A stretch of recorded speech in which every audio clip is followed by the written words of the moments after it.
Ahí A está, ver. ahora sí. Con- A ver si tengo mejor señal acá, Carlos. ¿Me ve bien ahí? Perfecto, perfecto. Bueno, ok. Esto es magia del Wi-Fi. Viste que no depende de nosotros, es de la No, magia divina, es, ¿viste, Jorge? exactamente. Pero bueno, a ver si por suerte podemos comunicarnos bien. Estás impecable, Jorge. Bueno, Estás vos también, impecable. Carlos. Bienvenido a estas charlas de campeones, ¿eh? Muchas gracias, es un gusto realmente. Me da un gusto retomar contacto con vos, que realmente, en particular, hace muchos años que no nos vemos porque este último tiempo no te seguía y entonces fue una gran alegría recibir el llamado tuyo y volver a contactarte. Sí, sí, siempre, o sea, obviamente que vos hablás con uno de los Leñani y todos se enteran, ¿no? Así que Sí, sé de la relación con Claudio sí, especialmente y bueno, y sabíamos, y te vimos el año pasado en los festejos del TC 2000 y bueno, la verdad sí. que nos puso muy contentos verte muy bien. Bueno, Jorge Bueno, Omar del Río gracias. es 4 veces campeón argentino, ¿eh? Sí. Decía recién, en una época complicada, porque había que ser campeón de la mecánica argentina Fórmula Uno, Jorge, ¿no? Y realmente una época hermosa de autos muy lindos que nos exigían mucho a los pilotos, pero eso permitía también que uno sintiera que podía ser parte importante del resultado, que podía aportar su capacidad para conseguir que esos vehículos dieran su máximo rendimiento. Así que realmente fueron años muy lindos que pasamos con la Fórmula Uno, y especialmente los últimos dos que me tocó ser en el anteúltimo subcampeón y el último año de la categoría gané el campeonato. Así que fue una gran alegría realmente. Una época muy linda. Y más allá de tu auto, que era precioso en la época, un auto diseñado por Pianetto con la mecánica de los hermanos Belaviña, De la ¿qué viña, te pasa a vos en el exactamente. interior cuando ves cada uno de esos autos, Jorge? Y bueno, la verdad que fue, como te digo, quizás la época que más disfrutamos del automovilismo, llamémosle grande, porque inclusive teníamos reglamentos que para la época que Europa no estaba tan desarrollado técnicamente, entonces había bastante más similitud entre lo que teníamos fundamentalmente con los chasis. Los motores sí eran un poco diferentes, porque en Europa ya estaban los Cosworth de 3 litros, que eran motores más avanzados, pero en cuanto a chasis y carrocerías mismo, con la parte aerodinámica, estábamos bastante cerca, con lo cual podíamos realmente competir mano a mano. Ya desde algunos años antes, en el Sport Prototipo argentino, teníamos autos de un rendimiento muy parecido con lo que eran los Porsche 908, por ejemplo. Alberto no estaba en el equipo con el Berta, pero Luis le compitió al brasilero Pereira Bueno en dos carreras, una en Buenos Aires y otra en San Juan, que vino con un Porsche 908. Yo había andado en el Porsche 908 antes y como te digo, era muy similar. Ya había ganado inclusive el año anterior, yo había ganado los 1000 kilómetros de la ciudad de Buenos Aires por el Campeonato Mundial de Marcas. En esa carrera yo corrí un Lola T 2 litros, un auto de la categoría menor, pero que tenían un rendimiento muy lindo. Y ya te digo, era todo muy comparable. Uno se subía y andaba a la par de los demás. No había diferencia importante. Así que nos permitía a los pilotos desarrollarlos bastante realmente. ¿Y vos te sentías cómodo a mucha potencia, Jorge, tanto en los Sport Prototipo como en los Mecánica Argentina Fórmula Uno? Sí, eso en general creo que fue una característica que tuve. Realmente con los autos de mucha potencia, más exigentes o inclusive a veces los circuitos más complicados, era donde de alguna manera yo notaba, como te digo, que podía aportar algo más de parte mía para conseguir los resultados. Y en definitiva, esa es la satisfacción del piloto, ¿no? Porque se trata de eso. Así que sí, realmente los autos con mucha potencia me caían bien, digamos. Además, Jorge, eran circuitos rápidos, ¿eh? Había algunos trabaditos, pero la constante del automovilismo argentino, y uno va rápidamente, mentalmente, más allá de Buenos Aires, Mendoza, El Sonda, Sí, Maggiolo, eso. El a mismo el ver, Cabalén, el el Cabalén con las Cabalén, cinco curvas rápidas, nada más. el Perimetral, Este, el perimetral, exactamente. Rafaela, Exactamente, Comodoro Rivadavia, Salta, eran sí. circuitos, Balcarce, circuitos rápidos, Jorge. Rápidos, rápidos, de mucha velocidad, donde se podía desarrollar la potencia de estos autos. Y bueno, había que habituarse y prepararse para llevarlos bien. ¿Y vos cómo Fue una época comenzaste, muy linda. Jorge? ¿Cómo comenzaste dentro del automovilismo? Mira, Carlos, realmente recién ahora, estos años que me están haciendo como vos, haciendo acordar un poquito, Y yo he vivido todo un proceso de enseñanza con la escuela de pilotos que tuve y con la escuela incluso luego así de manejo avanzado, donde veo la importancia que tiene el hecho de que se pueda ir aprendiendo cosas. Pero el mío fue un caso bastante diferente, digamos. Yo tuve la suerte de empezar, sí, con el primer curso de pilotos que se llamó, que hizo acá la Asociación Argentina de Automóviles Sport. Y también la suerte de que ellos habían instituido un premio al ganador, de que el que ganara eso, lo iban a enviar a tomar otro curso en Inglaterra, en Europa, con autos de Fórmula Ford. Entonces, bueno, ¿Qué edad eso tenía fue la Jorge? experiencia. Yo tenía 20 cuando fui a hacer el curso, 20 años. Ya en esa época empezábamos más grandes. Los pilotos Sí. importantes ya tenían 28, 30, porque hacía falta mucha experiencia para poder ayudar en la Ujú. puesta a punto de los autos. No había adquisición de datos, no había forma de que los técnicos tuvieran la información de lo que estaba pasando en el vehículo y el mejor aporte era del piloto. Entonces, hacía falta experiencia para poder avanzar. Y bueno, yo gané el curso acá, fui a hacer la beca en Inglaterra, allá también pude, por suerte, estaba el curso previsto para que se haga en un mes y yo lo hice en la primera semana que fui, terminé todas las clases. Me dieron la oportunidad de hacer una prueba final que ellos tenían muy exigente, que nunca la había probado nadie de los alumnos de ellos, me dijeron que eran más de 2.000 alumnos, así que me decían, usted no se preocupe, mire que esto nunca lo probó nadie, al primer intento, esto es para hacerlo varias veces. Y habían pasado pilotos muy importantes por ahí en su formación, ¿no? Y yo fui y conseguí el resultado al primer intento. Entonces, eso trajo aparejado que volví a la Argentina, yo no tenía posibilidades personales para correr en nada, y entré a buscar a ver qué equipo podía darme una posibilidad. Había muy pocos equipos oficiales, además. El turismo carretera no tenía equipos oficiales, no había equipos de fórmula oficiales, lo único que había eran los equipos oficiales de Fiat y de Peugeot en Claro, turismo nacional. entiendo. Y bueno, ahí entré a insistir para ver si me daban la oportunidad que me prueben, que un día me dejen probar, que me conocieran. Y bueno, de tanto insistir, digamos, tal vez ayudado porque Jackie Forrest Green era socio comercial del director del equipo que yo, Raúl Fernández Aguirre, y consiguen que un día me van a probar cuando van al equipo a probar el autódromo. Y bueno, ese día fue todo el equipo con 3 autos, con todos los pilotos del equipo, proban todo el día y de pronto sobre el final dicen, bueno, y ahora que pruebe acá el pibe que tiene que probar. Y, y salí y la verdad que fue una anécdota muy linda porque di una vuelta y una vuelta lanzado y me hacen parar. Y cuando me paran, le abren la puerta y le preguntan al mecánico al lado mío, como señalando del cuenta vuelta, a ver si lo había pasado a revoluciones. Y el hombre le decía, no, no, anduvo perfecto, ¿no? Y entonces los bajan y se sube Paco Mayorga y me dice, salí. Y allá fui. Y, y fuimos, y estaba completando yo también una vuelta a la sala y decía, no, no, entra.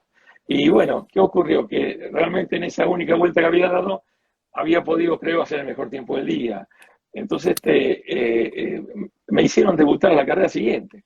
A la carrera siguiente, me tocó debutar ¿Dónde fue y con qué auto, Jorge? con el Peugeot 404, el Pingüino. El pingüino, con El uno de los Pingüino, pingüinos. exactamente. Y, ¿Y y en bueno, dónde? en Justiniano Pose, provincia de Córdoba. Ajá, Habían hecho una ajá. carrera ahí porque querían volver a las rutas con seguridad. Era una época que ya empezaba a haber accidentes en las rutas y querían correr en rutas con seguridad. Entonces hicieron un semipermanente de 7 kilómetros más o menos. Imagínate que ese día el equipo Fiat eran Reutemann, Franco y Pérez Laborde. Mirá vos. Esos eran los pilotos del equipo mío. Y bueno, me tocó debutar ahí, también en los entrenamientos hice un muy buen tiempo. Después, como eran las reglas del turismo de esa época, se ocuparon de que otro piloto de Fiat me corriera al costado, y me sacara la largada. Pero bueno, era otro tema. Pero pude mostrar cómo andaba. Así que a los pocos meses me hacen correr de nuevo al autódromo los 1.000 kilómetros de la ciudad de Buenos Aires y salgo, creo que segundo, no sé si segundo o tercero. Y bueno, no corrí más, andaba yo solamente en esos Peugeot 404, corrí después el año siguiente, creo que una carrera, ahí está, con el equipo vi unas 25 horas de APAT. Y de pronto, a los 3 meses, se había producido la temporada internacional de Sport Prototipo en la Argentina, y había habido varios pilotos argentinos que habían sido invitados para correr como segundo piloto del auto titular. Y dentro de ellos había corrido Carlos Pairetti con un piloto inglés de Inglaterra, Alain de Cadenet. Y Sí. Alain de Cadenet, terminada la carrera, quería conseguir, digamos que también arreglar con el piloto para ir a correr a las 24 horas de Daytona. Y Carlito Pairetti no aceptó, él había salido campeón con el trono naranja, no aceptó. Y yo tuve la suerte de que el que había hecho de intérprete entre ellos dos durante el fin de semana, me conocía de cuando ya había ido a Inglaterra a hacer ese curso que fui. Y entonces me llama y me dice, ¿querés correr a 24 horas de Daytona por otro tipo? Con un Porsche 908. Y yo le corté, porque digo, me está, me está, Dijiste, me está, me me están está, jodiendo, me están haciendo la y broma. llamó de nuevo y dice, no, es en serio. Bueno, la cuestión que tuve la oportunidad, fui para allá y también ocurrió que había entrenamiento nocturno obligatorio, donde por lo menos cada piloto tenía que dar 3 vueltas. Y entonces salió de Cadeneta a la pista, anduvo 50 minutos, y cuando ya era el tiempo mínimo, yo tenía que cumplir, si no, no largamos la carrera. Entonces para que yo suba. Yo nunca había subido al auto, ni me había ni siquiera sentado. Entonces cuando me voy a sentar, él medía 1,70 m. Y yo, entonces no entraba. Y ¿Vos sigo al medís, Jorge, tiempo. cuánto? ¿Vos medís uno? 1,86, 1,87. Así que no entraba. Así que, y los minutos corrían, había que salir. Así que solo en esa época se podía hacer, ahora no se podría hacer. Sacamos la butaca y me tiré arriba de los fierros de los caños del auto con unas espumas y salí. Y pude dar 3 vueltas. La primera vuelta iba mirando Daytona, que por supuesto nunca había corrido. La segunda vuelta pasaban tan rápido los autos, yo me aceleré. Y la tercera me baja la bandera. Y cuando entro a los pits, a los boxes, mi amigo estaba con una sonrisa oreja a oreja, y digo, hiciste el segundo tiempo de la categoría, me dice. ¿Qué? Sí, había hecho el segundo tiempo en esa vuelta, atrás de Lenny, los holandeses oficiales, Jake Van Lennep, Hans Lenny y Jake Van Lennep, eran los oficiales de Porsche en esa época. De Y bueno, Porsche. sí, al día siguiente de Canet salió muy, muy amargado con eso seguro y se estrelló contra el paredón, rompió el auto y no pudimos largar. Pero tal vez gracias a lo que vio en esa única vuelta, me dice que compensarme corriendo los 1.000 kilómetros de Brands Hatch Ajá. también después de tiempo, en el mes de abril. Esto había sido en enero. Bueno, allá fui, fue un diluvio infernal, solo en Inglaterra se fue a correr y solo en esa época, porque el Brands Hatch no tenía ningún rey, eran todos los taludes de tierra al lado de la pista. Así que fue una carrera con muchos Los accidentes, taludes y los árboles. los, Subida, bajada. sí, muchos pilotos que se accidentaban fuerte. La carrera fue realmente áspera. Y bueno, pero me tocó salir y andar el turno mío. Corrimos 3 pilotos de día, y lo anduve muy bien en la lluvia, en el diluvio. Así que, sin que yo pueda correr más nada, eh, a fin de año, que se va a correr los 1.000 kilómetros de la ciudad de Buenos Aires por el Campeonato Mundial de Marcas, me llaman y me dicen, tiene que venir a firmar la inscripción porque usted está anotado acá. Y yo no sabía nada. Digo, no, mira, hay un error. Acá a los pilotos argentinos lo había seleccionado el periodismo. Y yo, no, usted está anotado. Acá hay un piloto inglés con el de los 10 que está anotado. Usted viene a firmar y va a correr. Y bueno, así fue. Ni me habían llamado, no, ni pedirme nada. Y bueno, me tocó subirme al auto. El auto lo atendía el equipo de Cadenet y tal vez yo pienso que el tema habrá sido que este piloto que le atendía el auto ha dicho yo con quién corre y no sé, nunca lo supe, le ha dicho, ¿por qué no probás con esto? Y bueno, así fue, para hacértelo corto, largamos la carrera, ese día fue el día del accidente de Ignacio Giunti, lamentablemente, y Sí. bueno, largó la carrera, todo el primer turno lo hace el dueño del auto, me toca subir a mí, los turnos eran de 1 hora y cuarto, 1 hora y 20, y había que parar para agarrar nafta y cambiar el piloto. Y yo salgo, me toca las primeras 2 vueltas pasar con el auto de Giunti en llamas en la recta. En esa época no se paraban por ningún motivo las No. carreras, Estaba la ni autobomba en salía el la auto, pista, con el ni fuego, salía con el el... auto de seguridad. Solamente Nada. bandera amarilla agitada en el lugar de la situación y nada más. La carrera en Brasil también, había accidentes por todos lados, pero la carrera seguía. Y bueno, sigo, hago mi turno y cuando a la hora y 15, que ya me enseña, tengo que entrar para colocar combustible, me suelto como para salir, y los mecánicos me meten para abajo, me atan y me dicen, yo qué coin, te sigue andando. Y bueno, hice un segundo turno. Termino el segundo turno, entro y keep going. Y claro, venía descontando, descontando, descontando. Yo había subido al auto, estábamos, que sé yo, en la categoría, estábamos muy por atrás. Y de pronto, cuando faltaba una hora, un poco menos, ya estaba alcanzando al primero de la categoría, que era Ronnie Peterson, que corría con Cupeiro ese día. Pero estaba Ronnie Peterson en el auto. Y yo le venía Vos descontando. estabas con el Lola. Yo con el Lola, y él también. Con Y él Lola también con Lola. Pelotí. Claro, Peterson corría Exacto, con sí. Cupeiro, sí. Y bueno, faltando, no sé, 12 o 13 vueltas, él termina yéndose afuera en Saloto, que lo hacíamos en los Lolitas a fondo colgados, se fue para afuera. En esa época la salida de Saloto era complicada, así que creo que directamente algo, por suerte no le pasó nada, pero no.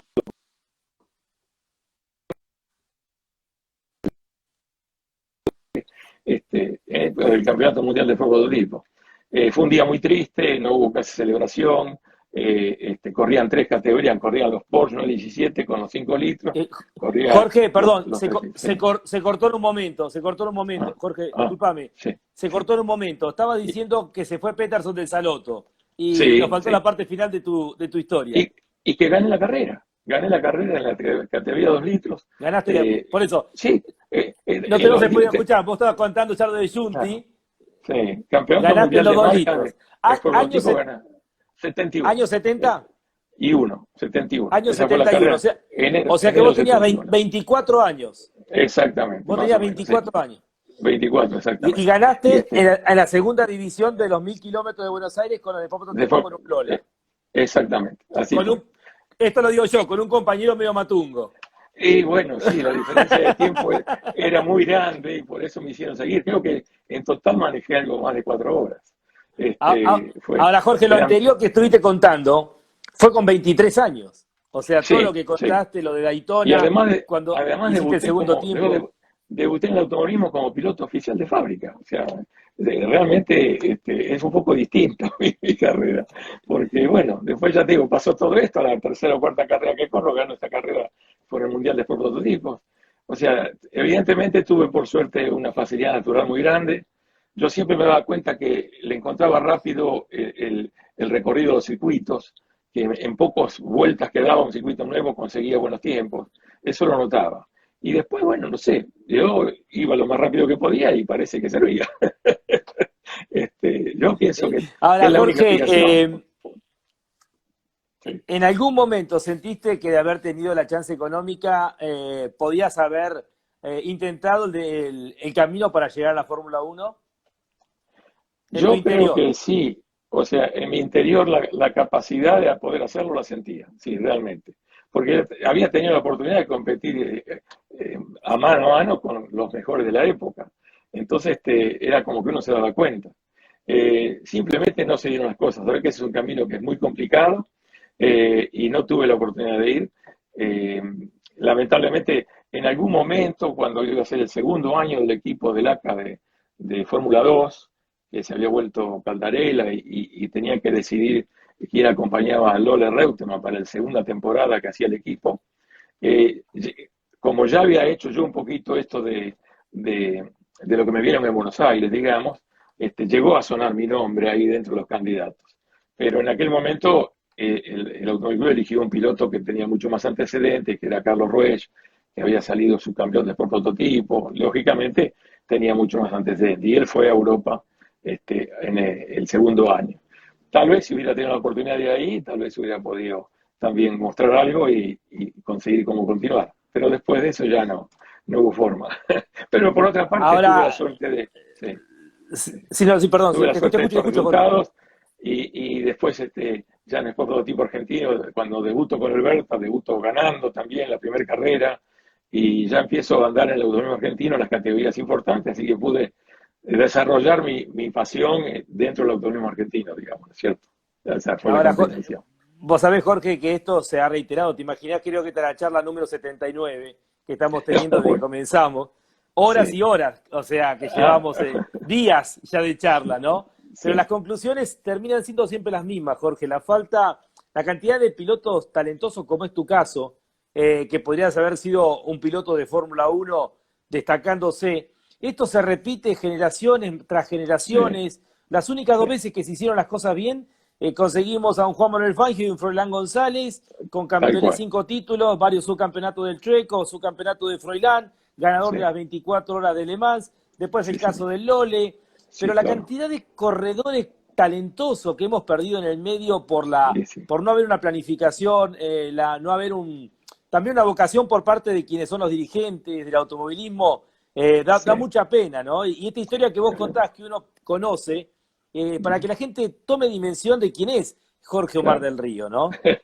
Y sí, y lo que vos decís se ve claramente reflejado con la diferencia en el concepto que tuvieron, por ejemplo, los brasileros, que se ocuparon durante muchos años, décadas, de que sus buenos proyectos de pilotos jóvenes, apoyarlos para que puedan ir al automovilismo europeo, y fíjate que mal o bien han venido teniendo siempre pilotos de primer nivel en las mejores categorías, inclusive en la Fórmula 1, ¿no? O sea que Sí. sí, eso hubiera sido realmente lindo. Y Pero con bueno. mucho respeto, y esto es algo que yo pienso, ¿no? Creo que solamente Inglaterra está al nivel de la cantidad de pilotos que puede generar un país como la Argentina. Esto también tiene que ver Sí, con nuestro automovilismo, pero la cantidad de pilotos que hemos perdido que podrían haber llegado a la Fórmula 1, porque no sí, solamente hay que tener el dinero, hay que tener los talentos, y Argentina sí, los tiene, ¿no? Ahora, Jorge, sí. ¿por qué se perdió lo que eran las escuelas de pilotos? Que algo era tan importante en tu época. Mira, yo a mí la mantuve durante 15 años, quedé muy contento con los resultados que conseguimos realmente porque tuve la satisfacción de saber que pude ser el que les abrió el camino, además de darle un poco de conocimientos y de formas de hacerlo, el camino para poder mostrarse justamente, que es lo que hace falta, poder mostrarse que uno tiene la capacidad. A muchos pilotos argentinos, vos debes saber, en fin, no quiero olvidarme de ninguno, pero en algún momento algún colega tuyo hizo la cuenta, habían ganado 15 campeonatos nacionales, los egresados de la escuela. O sea, tuve la satisfacción de saber que pude ayudar a muchos a llegar a desarrollar su vocación y su capacidad. Después, yo, digamos, llegó un momento en que decidí comenzar con el proyecto de la Escuela de Manejo Avanzado porque quería llegar justamente a mayor cantidad de gente. Y entonces tuve que elegir entre una actividad o la otra. No era lo mismo, no era lógico hacerlas juntas, digamos, ¿no? Así que bueno, esperé a terminar mi carrera deportiva. Yo, mientras estuve corriendo, mantuve la escuela de competición funcionando. Y después ya no, después ya me dediqué por completo al desarrollo de la escuela de manejo avanzado. Ahora, Y el Jorge, resto, sí, sí. no, Es, sí, no, es sí, una te escucho. actividad complicada, sí. Es una actividad complicada. En el caso mío, digamos, había mucha más pasión que lógica comercial con lo que se hacía como actividad comercial. Entonces, siempre realmente los pilotos tenían la posibilidad de andar autos que gastaban lo que gasta un auto de carrera, pero funcionando a nivel de costos de una escuela. Entonces hay que tener realmente mucha vocación y muchas ganas de hacerlo, muchas ganas de dar para que eso ocurra. Y bueno, no siempre es fácil, ¿no? Ahí tenés un alumno como Tim Pairetti que te mandaba recién un abrazo grande, que está siguiendo la Un abrazo, charla. Dice un un abrazo a abrazo mi grande para ti. profesor. Un Y abrazo bueno, grande para Jorge, ti. después si tenemos tiempo vamos a charlar de lo que son los dos estilos de automovilismo, ¿no? Que se han dado en las dos épocas. Pero bueno, muchos te recuerdan obviamente por tu paso por el TC2000, por tus tres Claro. campeonatos. Yo recuerdo un verano que te entregó una copa porque esa copa iba a ser para aquellos que solamente consiguieran tres Sí. títulos consecutivos y La se te Copa entregó Challenger. la La Copa Copa Challenger Challenger. ahí en el Torreón Sí, del Monje, se te entregó justo antes de la sí. apertura. ¿La tenés, Jorge, guardada? La tengo, sí, lógicamente, fue muy importante. Durante muchísimos años fui el único que la tuve, porque el flaco para llegar a tenerla tuvo que ganar 5 no consecutivos. ¿Eran tres Cuando, consecutivos o cinco? o 5 alternados. Esa era como le fijaron el concepto a la Copa Challenger, ¿no? Así que sí, por supuesto, es uno de mis mejores recuerdos. Fue una gran alegría conseguirla. Y bueno, creo que hasta el día de hoy somos dos nada más los que la Son tenemos, dos nada pero más, vos y el flaco. sí, Vos y sí, el y flaco. el flaco, sí, señor. Eso demuestra Sí, la magnitud de lo que este, conseguiste esos primeros años. ¿Qué recordás, Jorge, de los comienzos del TC2000 y ese equipo hiperprofesional que habían armado ustedes? Y justamente lo que vos nombrás, Carlos, nosotros creo que para el nacimiento de la categoría, que eso es lo que eh, fue una categoría que nació de la nada, nació de cero, fundamentalmente motivado porque las fábricas que en ese momento producían los autos que se usaban en la Argentina habían decidido no utilizar cilindradas superiores a 2.000 centímetros cúbicos. Y entonces que se creó una variante del turismo carretera, digamos, pero hasta 2 litros, y para funcionar en pista, porque ya en la ruta no se podía andar. Entonces, bueno, ahí convergen, la Fórmula 1 había terminado, y por el lado de Ford deciden, lógicamente, lo oficial de las fábricas iba a ser el 2000, no podían tener autos de 3000 centímetros cúbicos. Entonces, ahí convergieron el equipo Ford oficial y el equipo de Dodge oficial de la época. Entonces, bueno, nosotros teníamos, creo yo, la ventaja con el equipo de Belavini y Pianetto de que teníamos toda la experiencia de pista de años anteriores. O sea, ellos venían, Pianetto, la familia Pianetto, corriendo la Fórmula 1 con autos propios, no sé, 10 años atrás. Y Belavini también haciendo los motores por lo menos 5 o 6 años. Yo había tenido toda mi experiencia con los autos, primero con los autos míos y luego corriendo en el equipo oficial de ellos también. Así que llegamos con un equipo de mucho conocimiento en pista y mucho conocimiento por parte de Corrado Pianetto de la parte de suspensión, chasis, todo eso, como para que lo fuéramos tratando de avanzar, porque los autos nacieron casi como autos, un estándar modificado eran, pero semana a semana cambiaban, Claro. semana a semana eran suspensiones nuevas, diferenciales nuevos, anclaje, era una cosa que se trabajaba pero a destajo.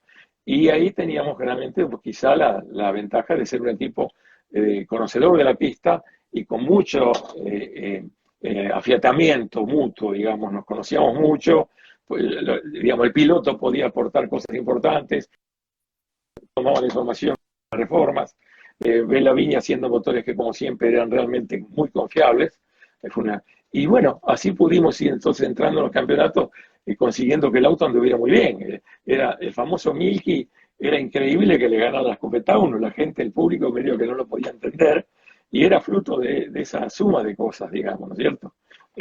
Pero fueron años muy lindos, de mucho trabajo y de mucho entusiasmo por parte de todos. Por eso creció tanto y bien la categoría. Jorge, y todos te recuerdan tu rivalidad contra Verso, Y pero sí. pocos se acuerdan de el que era molesto era Luis Di Palma también, que lo tenías peleando en la misma marca, Sí. ¿no? En la misma marca, sí, seguramente, pero justamente era la lucha de compañeros de equipo, porque él estaba en otra estructura, la estructura de Berta dentro del TC2000, y había esa gran competencia interna, digamos, pero siempre nada más que eso, sin llegar a ninguna refriega en la pista, ni nada por el estilo. En cambio, con el Flaco, los dos éramos rivales del otro equipo, que era el equipo Ford, y así sí era la rivalidad bien marcada en la pista. Sí, en la mecánica argentina Fórmula 1, Francisco corría con el Chrysler, ¿no? Con el motor Chrysler. Preguntan ahí con qué mecánica corrías. Era con el motor Eh, Chrysler, ¿no es cierto? sí, los últimos años yo corrí con el motor Dodge V8 que correspondía El Dodge, al auto claro. grande, el Dodge V8 5.200 centímetros cúbicos, y que eran los únicos ¿Qué de esa potencia cilindrada, tenía creo. eso? Creo que 360 caballos, algo así más o menos. Por ahí andaba, un poco más o un poco 300. menos. Sí, y los autos de 4.000 centímetros cúbicos, que eran el Chevrolet y el Tornado, Claro. tenían una diferencia de peso importante en el reglamento. Ujú. Los chasis de los 4 litros pesaban 650 kilos.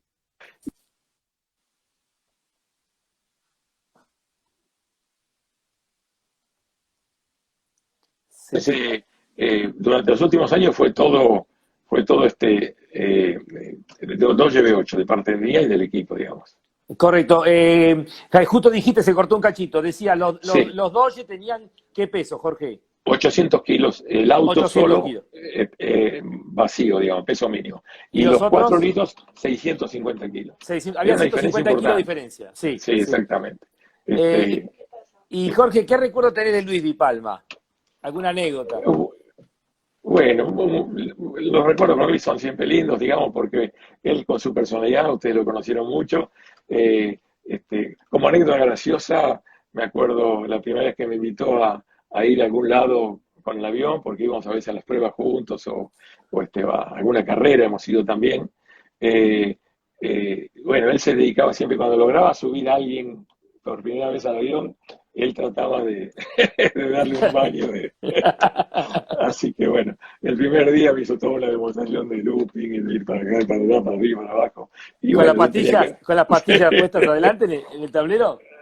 Ah, esto No, se hizo el no, profesor eso no lo Juárez. hizo. Le puso las No. pastillas, le dijo, fíjate que no se mueven de ahí. Pero vos tenés una anécdota, Jorge, si mal no recuerdo, en el aeropuerto, creo que fue el de San Ah, Pablo. sí, aeropuerto de San Pablo, aeropuerto de Congonhas en San Pablo. Realmente, esa Contala es porque esa una, es.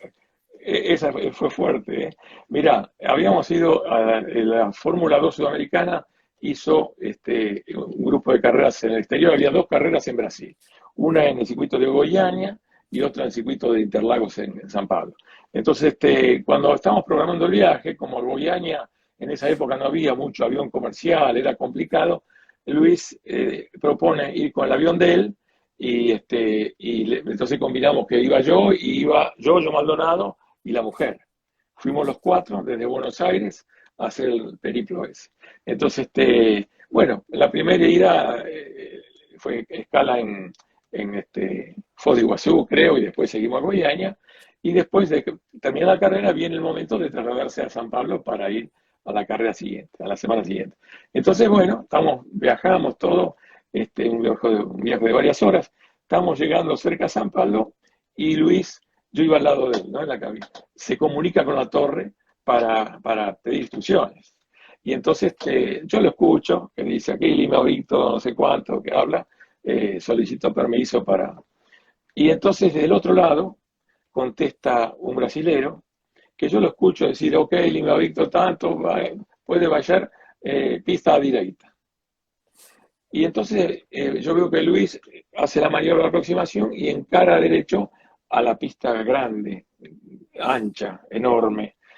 Y yo veía a la derecha de esa pista, al costadito, una pista muy, muy angostita, muy finita, que Para avionetas. no tenía otros aviones, nada, del lado derecho.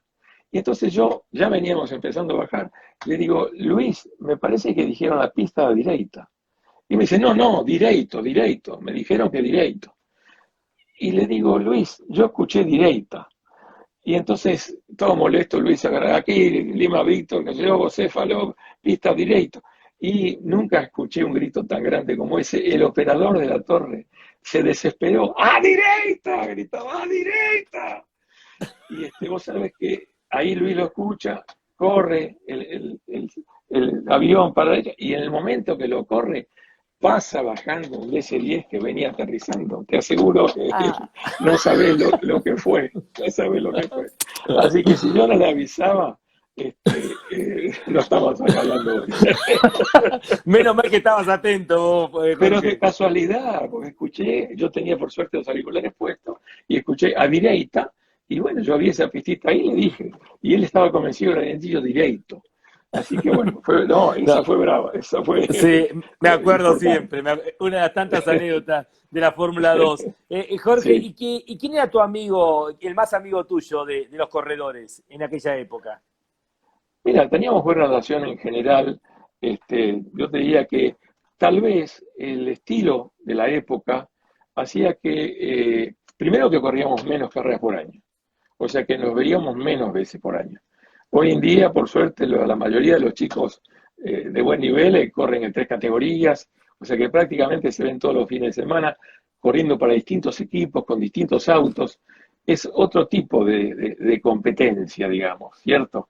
En aquella época era, especialmente los equipos que luchaban por los campeonatos, era una competencia muy, muy fuerte, como un Boca River enojados.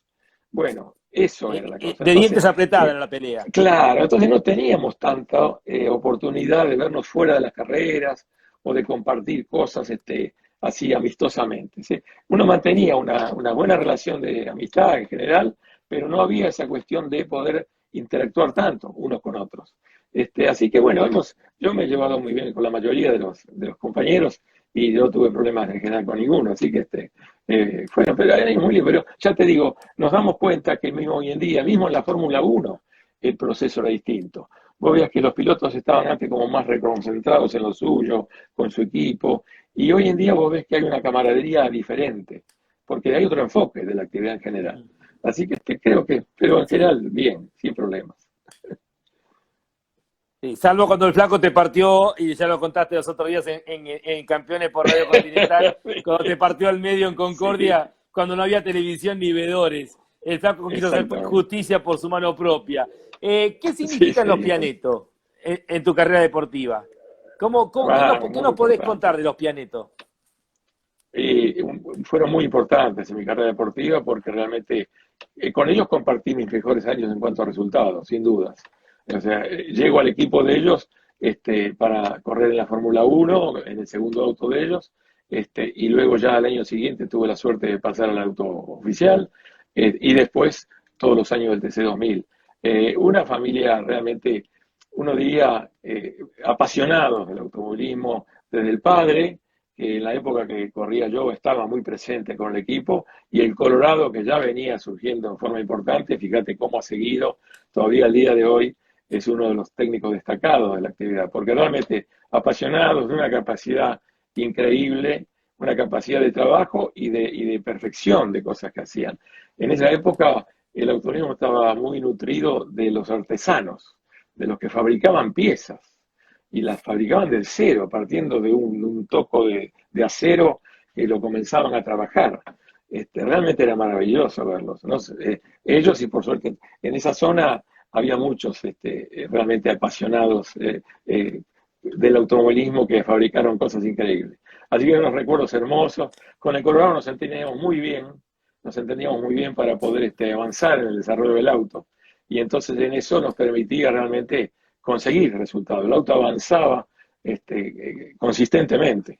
Desde los primeros años, especialmente en el TC 2000, era cuestión de ir a los circuitos un viernes y ya para el domingo haber bajado el tiempo de vuelta en 2 o 3 segundos.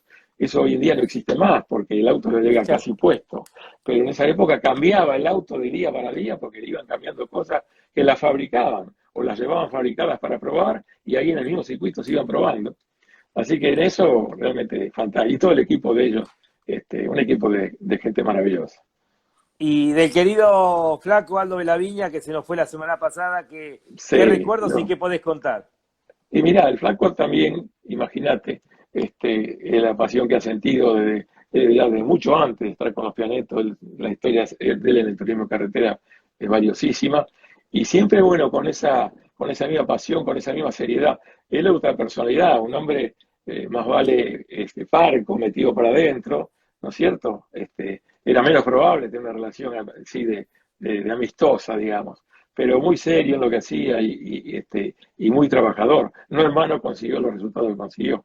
La verdad que la semana pasada lo lamenté mucho el fallecimiento de él, porque por esta circunstancia que estamos viviendo no tuve la oportunidad de acercarme a poder, aunque sea, ver la familia o lo que fuera, para haberlo despedido personalmente. La verdad que lo lamenté mucho, y bueno, es algo más de lo que estamos teniendo que pasar en estos momentos. Vos sabés que en octubre pasado se le pudo hacer un homenaje. Hablé con un muchacho de allá de 3 de febrero, Juan de Bandi, le propuse la idea y enseguida quiso hacerle el homenaje. Y dentro de ese homenaje, que se repasó un poco su historia, el orgullo de él era decir que había ganado las carreras que había ganado y que nunca fue excluido en una Ah, carrera claro, por la claro, técnica. Dentro de claro. por supuesto que dentro del homenaje estaba Marco Di Palma y le ponía su cuota de humor, decía, porque nunca te agarraron, Aldo, cargándolo, ¿no? Y bueno, Aldo se Sí, reía mucho, pero con qué orgullo lo decía, no solo ser sí, un claro, gran preparador, sino ser correr sí. dentro del reglamento, ¿no? Sí, señor, tenés razón, es un detalle importante, exactamente. Y bueno, lo mantuvo toda su vida, evidentemente. Así que Sí. bueno, por suerte vivió una vida plena, completa. Se dio gusto, fíjate, yo lo vi el año pasado cuando fue la exhibición de Autoclásica, donde se presentó el Berta LR, que yo había debutado y ganado, y él lo reconstruyó y lo presentó, el Milky, con el cual habíamos terminado corriendo el TC 2000, y tuvo realmente creo yo, excelente decisión de donarlos. Él donó la garrafa y donó ese auto al Museo de Balcarce, así que de alguna manera fue dejando lo que ha hecho para que lo disfruten las nuevas generaciones, ¿no? Sí, porque retirado reconstruyó los autos y están hoy en el museo, como decías vos, tanto la Sí, Garrafa como el 1500, 3 veces campeón. sí, Jorge, repasamos, corriste en el anexo J, que imagino que sería en aquella sí, época, así se no era, llamaba. Sí, anexo Anexo J. J, Sí, sí, corriste en lo que era Mecánica Argentina Fórmula 1, corriste los Sport Prototipo, sí. corriste en la Fórmula 2 Sudamericana. El TC2000, ¿qué auto disfrutaste más de todos? El, el Fórmula 1 y el Sport Prototipo. Los dos me dieron realmente mucha satisfacción y como te El digo, Fórmula 1 y era el Prototipo fueron los que más disfrutaste. y el Berta Tornado de Sport Prototipo. Sí, porque como te digo, daban la posibilidad de que el piloto se sienta parte importante de lo que se conseguía. Había que realmente prepararse, esforzarse para conseguir y obtener de esos autos el mejor rendimiento. Eh, no era tan sencillo, ¿no? Los pilotos que no tenían esa posibilidad o que nuevos en la categoría les costaba mucho llegar a conseguir un rendimiento fuerte con esos autos. Entonces, bueno, y aparte andaba muy lindo también, ¿no es cierto? O sea, en los circuitos rápidos, donde también los pilotos pueden mostrar un poquito de lo que logran. Yo me tocó una vez, me pidieron que fuera a dar una charla a los pilotos del TC2000, de Super TC2000 que corrían en Rafaela, y había alguna preocupación por la seguridad y qué sé yo. Entonces, eh, me pidieron si yo podía ir a hablar con ellos antes de los entrenamientos, de la carrera. Y la verdad que, bueno, ese día sí yo pedí hablar solamente con ellos, ¿no? Y una de las cosas que me llamaba la atención es que yo les transmitía un poco lo que eran mis sensaciones y el hecho de que lo importante que era, cuando uno, por ejemplo, entraba el curbón de Saloto del autódromo, como te nombré, en el circuito 12, en el circuito internacional, y entrabas con algún auto atrás, y si vos lograbas salir de Saloto con 30 metros de diferencia, en el instante sentías una satisfacción por haberlo logrado. No es que sabías que lo habías logrado, se había puesto esa diferencia, ¿entendés? Hoy en día los muchachos tienen que acostumbrarse a que los autos tienen un rendimiento muy parejo y que ellos lo pueden llevar a su límite con bastante más sencillo, digamos. Entonces, bueno, van más sostenidos. Pero yo les nombraba eso y veía que a algunos los sorprendía, porque a ellos les parecía que tal vez no era una experiencia que estaban disfrutando, porque no les ocurría eso tanto como a nosotros. A nosotros realmente nos ocurría. Había entrar a la Vigorita de San Juan y bajar el puente y hacer el rulo. Este, era lindo, era interesante. Te cuento una vez en la Fórmula 2, me tocó que corrió el uruguayo Pasadores, corrió ahí, no me acuerdo, no corría todo el campeonato, creo que había ido por la carrera, y salimos al entrenamiento el viernes, y realmente se iba rápido con esos autitos de Fórmula 2, tenían efecto suelo. Así que para darte una idea, yo había descubierto, ese día es el mejor tiempo en el entrenamiento, había descubierto que normalmente el San Juan, el piloto salía de la horquilla, iba a fondo toda la recta, cuando llegaba a la Viborita con esos autos se hacía a fondo, y después venía la curva a la derecha y la curva a la izquierda para el puente. Generalmente yo había corrido en Fórmula 1, ahí en el prototipo. Lo normal era frenar un poquito, bajar a cuarta y empezar a la derecha y a la izquierda para hacer esa bajada. Y yo con el Fórmula 2 el viernes empecé haciendo eso y veía que iba con la cuarta planchado y el autito con el efecto suelo iba. Y entonces de pronto se me ocurrió, lo dejo en quinta y voy. Y fui. Y se lo aguantó. Y fue. Y entonces la vuelta siguiente más rápido. Y fue. Y por eso es el mejor tiempo ese día. Y ocurrió, la verdad que bajábamos muy fuerte ese lado para la época y con esos autos. Y a Pedro se le había roto el auto ahí en el rulo o en la pared siguiente. Y entonces se bajó del auto y creo que subió a lo que era el puente arriba y se puso a mirar. Cuando terminó la tanda, volvió a los boxes y vino a verme desesperado. No, no se puede, no, estamos todos locos, no se puede andar así, no, no, esto no. A Pedro no le gustaban los circuitos rápidos, ¿no? No, no. Pero claro, entonces bueno, con eso realmente se disfrutaban las cosas. Era una satisfacción poder lograrlo.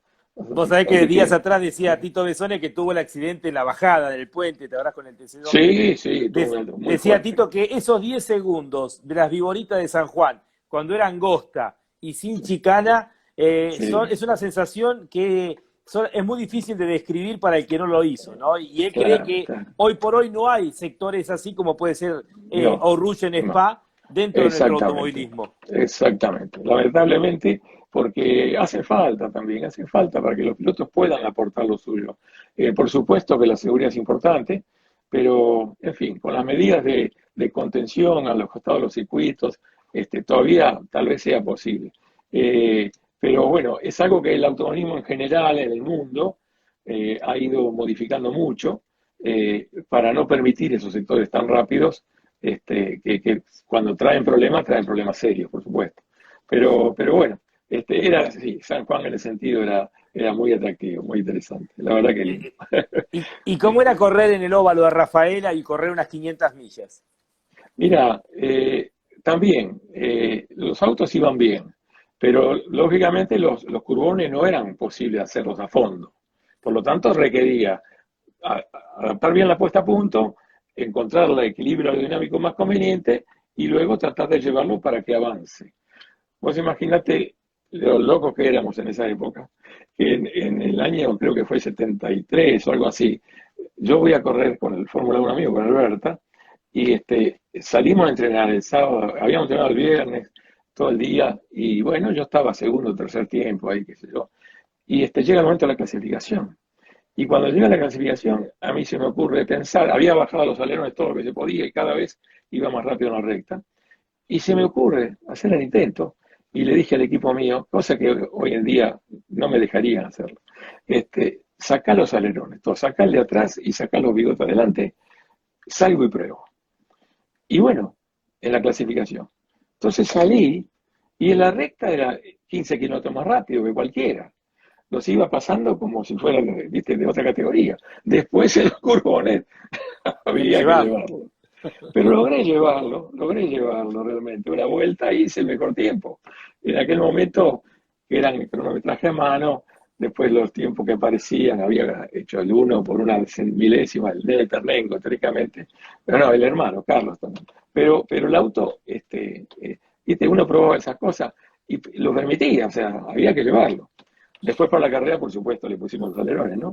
Pero digamos, las cosas que uno llegaba a probar con tal de ir consiguiendo el resultado que buscábamos, que es siempre el mismo. Vos sabés, Jorge, que dentro de estas charlas hubo una de ellas que hicimos un segmento con chicos que nacieron después del año 2000, los llamados Ah, Centennials, que son chicos que sí, todavía están en el colegio, están en la secundaria, y que ajá, están peleando hoy ya y siendo protagonistas en el TC Mouras, en el TC Pista Moura, chicos de 15, 16, 17 años, ¿no? Donde cuando ajá, les preguntabas qué quieren ser y decían llegar al turismo de carretera, es su objetivo. claro, Y te hablo de un grupo de 8 chicos con los cuales hablamos. Bien, sí, y yo decía, ¿cómo es posible que los fórmulas, los monopostos, no crezcan, hayan caído como cayeron? Y el domingo pasado, escuchándote con Jorge en la charla que tuvimos ahí por Radio Continental, sí, vos me diste una respuesta cuando dijiste sí, que hoy el auto, un turismo de carretera, un Super TC 2000, es un auto que está fabricado para correr, que claro, es lo que en su momento era un auto de fórmula. Está bien, después sí, se le claro, pone la estructura de techo, etcétera, etcétera, pero que sí, está muy, muy aproximado a lo que era en su momento para poder el correr auto un de auto fútbol, de pista, ¿no es cierto? Un auto de sí, fórmula. Y me sí, encantó, realmente lo charlaba el lunes con Cachi Scaracini y coincidía plenamente. Cuando ah, se lo bueno, comenté, que lo había dicho vos, Cachi dijo, no, sí, sí, es real, es real. O sea, y es una forma de entenderle también por qué los chicos hoy van por ese lado y es prácticamente un aprendizaje de un auto de carrera hecho, construido especialmente para pista. sí, les falta solamente, digamos, tener alerones externos y spoilers regulables en la trompa, digamos. La única diferencia sería. Sí, El y Cachi resto es decía, perdón, práctica. Jorge, para completar, Cachi decía, Sí, igual la esencia de sentir un auto de fórmula es única, ¿no es cierto? sí, Esto completaba pero Cachi. claro, por supuesto, porque además son generalmente más livianos. El auto de fórmula por lo general es un auto de menos peso, por lo tanto, va a frenar más seco y doblar más rápido. Con lo cual la exigencia para el piloto es mayor y eso le permite aprender. Después vas con las ruedas al aire, todo eso, y el piloto al aire también. Esa experiencia que dice Cacho que se siente, por supuesto, es única. Si llueve, te viene a vos el agua, pero eso sí, las sensaciones sin duda son únicas. Pero es mucho menos la diferencia de lo que los pilotos pueden encontrar de lo que era hace 20 o 25 años, cuando el Fórmula era el Fórmula nacido para correr y los autos con techo eran derivados de un auto de qué serie, con alguna suspensión un poco adaptada, pero tenían que usar la carrocería original. O sea, hoy nacen de la jaula igual que el auto de Fórmula, ¿entendés? Entonces es otro concepto. Así que tal vez por eso, y bueno, sin dudas, les permite desarrollarlo más fácil comercialmente. El auto carrozado, digamos, tiene más posibilidades comerciales que el auto de Fórmula. Que además, el auto de Fórmula siempre fue poco eh, llamativo al circular, o sea, menos espectacular. En cambio, el auto, es más en esa época, el auto con techo de esa época era espectacular, los autos derrapaban, se corrían, tenían esos movimientos que al público también le gusta ver. Hoy van mucho más como un auto de fórmula en la pista, porque si lo dejan atravesar se pierden tiempo. Entonces, tal vez todo eso influye en la realidad que tenemos hoy en día. Jorge, estamos en los últimos tres Sí, minutos, podríamos hablar mucho más de tu carrera deportiva, que tenés, hay muchas todavía por contar, de aquella victoria con la Sierra en el Santa Fe, en el Callejero, bueno, sí, etcétera, claro. etcétera. Pero Sí. quiero aprovechar tu capacidad, tus conocimientos, que es, digamos, algo que no se le puede preguntar a cualquiera. Jorge, en tu época, estamos hablando con expilotos 80, 70, 80, de aquellos años, el piloto tenía que ser intuitivo, primero tener las condiciones, ser intuitivo, todo lo que estabas contando vos, para poner a punto el Sí, auto, para poder adaptarse, conocer la pista, como te pasó en Daytona, de la nada salir a dar vueltas. Había mucho sí, para improvisar y vos sí, con tu capacidad, el piloto con su capacidad, ya ayudar a la puesta a punto.